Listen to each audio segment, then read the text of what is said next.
Bismillahirrahmanirrahim. Assalamualaikum warahmatullahi wabarakatuh. Alhamdulillahi rabbil alamin. Wassalatu wassalamu ala an-nabiyil karim, nabiyyina wa sayyidina Muhammadin wa ala alihi wa sahbihi ajma'in, wa ba'd.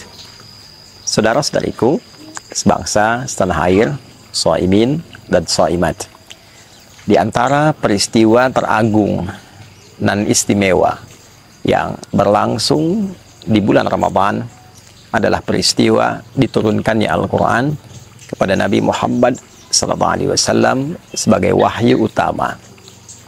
Peristiwa ini bahkan tegas diungkapkan oleh Al-Quran mengiringi paket rangkaian ayat-ayat puasa.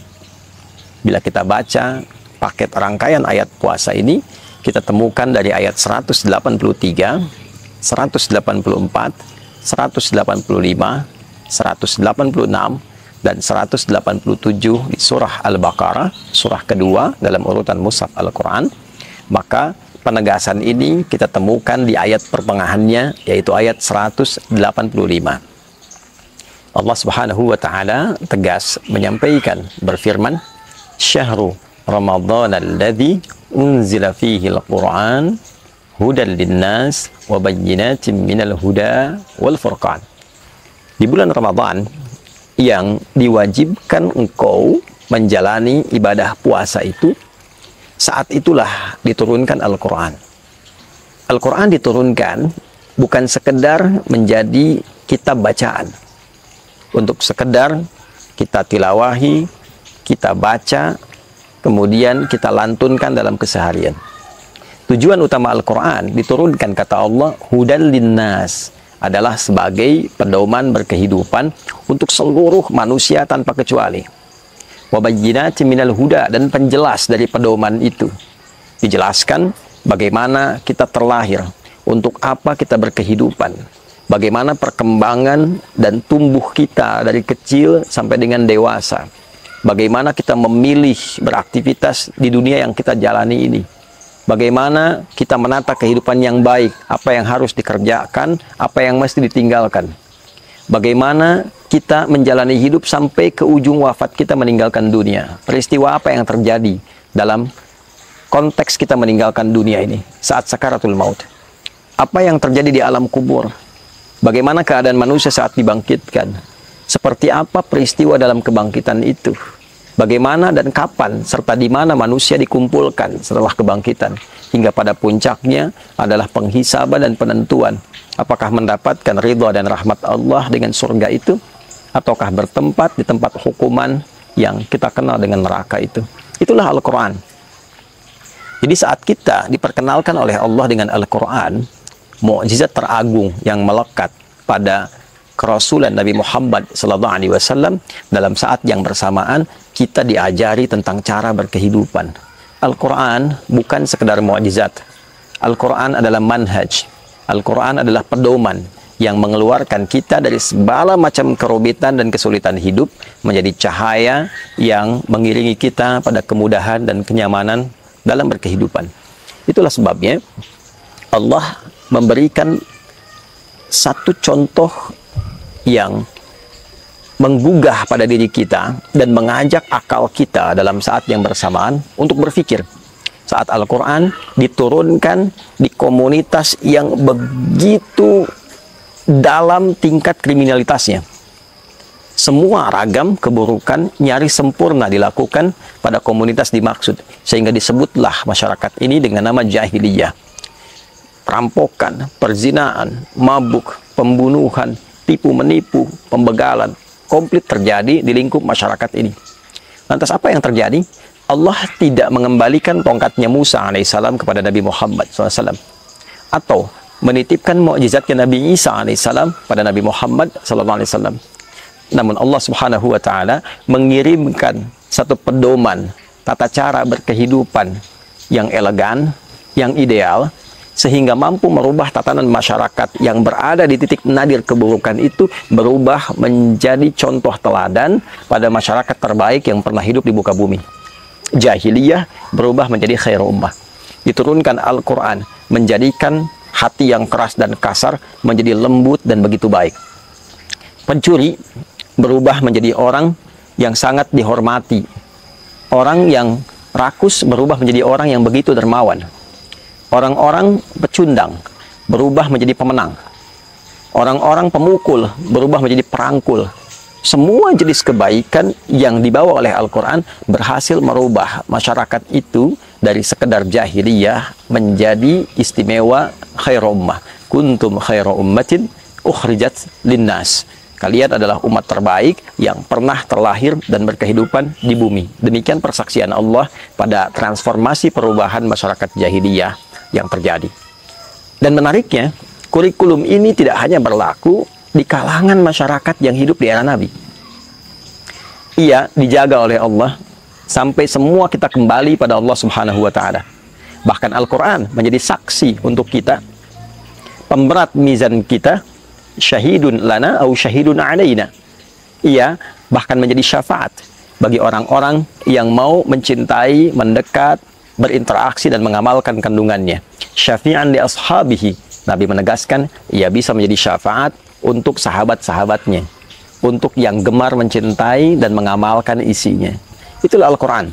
114 surah, 30 juz, 6.236 ayat kurang lebih, 52.000 kosakata.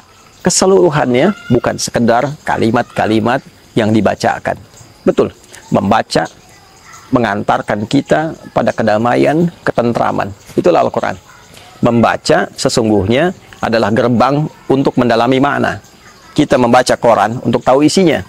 Kita baca Al-Quran untuk mendalami maknanya. Dan seluruh makna Al-Quran dari Al-Fatihah sampai dengan An-Nas adalah kurikulum kehidupan. Sekali lagi, tidak hanya berlaku di era Nabi, tapi era setelahnya sampai kita kembali kepada Allah. Itulah sebabnya kemajuan Islam itu dicapai ketika umatnya mampu dekat, memahami, dan mau mengamalkan isi Al-Quran. Silahkan kita bisa cek bagaimana Islam bisa berkembang sampai dengan ke Afrika, sampai dengan ke Eropa di Andalusia, bahkan sampai dengan ke Nusantara, datang tanpa ada peperangan dengan penuh kedamaian dan memberikan satu perubahan pada kehidupan masyarakat di tatanan Nusantara. Semua berkeadilan sosial. Yang tadinya didapati ada kasta-kasta, tingkatan-tingkatan dalam berkehidupan. Masyarakat sungkan untuk bergaul satu dengan yang lainnya karena ada sekat dan batas-batas. Islam datang memberikan sifat berkeadilan sosial untuk semua. Islam datang mengajarkan cara berketuhanan yang Maha Esa yang benar. Islam datang memanusiakan manusia sehingga konsepnya datang dengan keadilan dan penuh dengan keadaban. Islam datang menyatukan sehingga persatuan itu dirasakan begitu baik. Islam datang dengan suasana kerakyatan yang begitu baik, yang dipimpin oleh hikmat, yang melahirkan kebijaksanaan, yang bermusyawarah dalam setiap persoalan dan mewakilkan persoalan kepada pakar-pakar di bidangnya, sehingga terjadi keadilan sosial bagi seluruh masyarakat yang dapat menikmatinya. Itulah fungsi Al-Quran. Itulah Al-Quran. Ramadan, khususnya saat kita masuk ke tanggal 17, sebagian ulama memberikan penjelas bahwa ini diantara momentum awal diturunkannya Al-Quran dari Lauh Mahfudz ke langit dunia. Dari langit dunia baru ditebarkan kepada perjalanan masyarakat Islam di era Nabi Sallallahu Alaihi Wasallam melalui Nabi Agung yang sangat mulia itu. Turunnya Al-Quran dari Lauh Mahfudz ke langit dunia yang diviralkan dan diketahui oleh semua bagian penduduk langit, itulah yang disebut dengan Nuzul Al-Quran, yang memberikan gambaran besar yang terdapat di dalamnya kemuliaan di satu malam, yaitu malam Al-Qadar.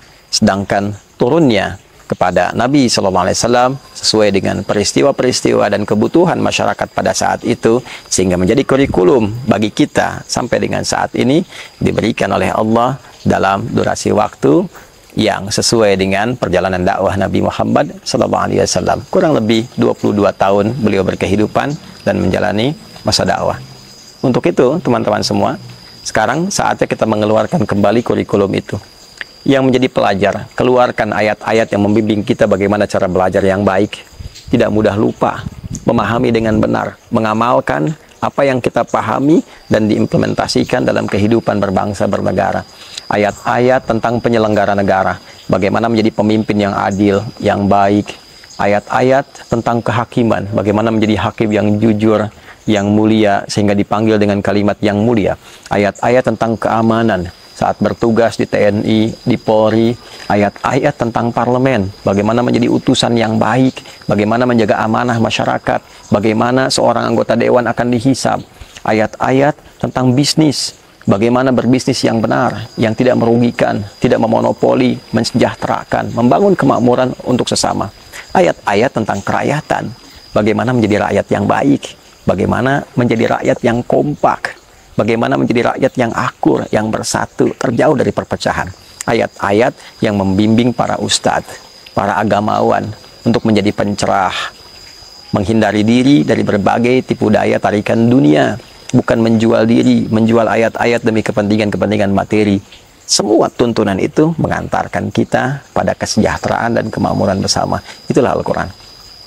Saatnya untuk merenung kembali, saatnya untuk berinteraksi dengan serius dan mengamalkan isinya. Setidaknya kita bisa amalkan di tempat yang kita cintai ini, di negara yang kita pijak, negara Kesatuan Republik Indonesia. Semoga Allah memberikan hidayah kepada kita.